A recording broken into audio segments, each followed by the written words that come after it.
Hi,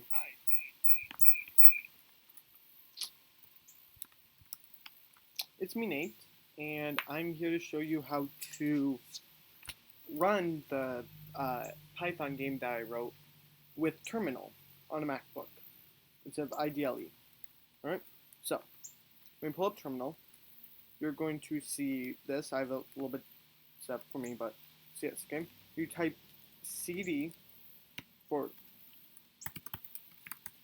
downloads, alright?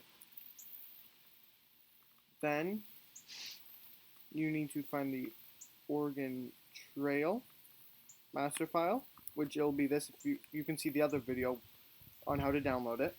Then type in cd that ls, right? Then type in python 3 oregon.py, and then you run it. Name, all right?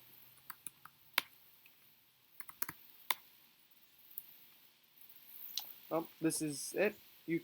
All right? If you want to see how to play it, check out my next video. Thank you.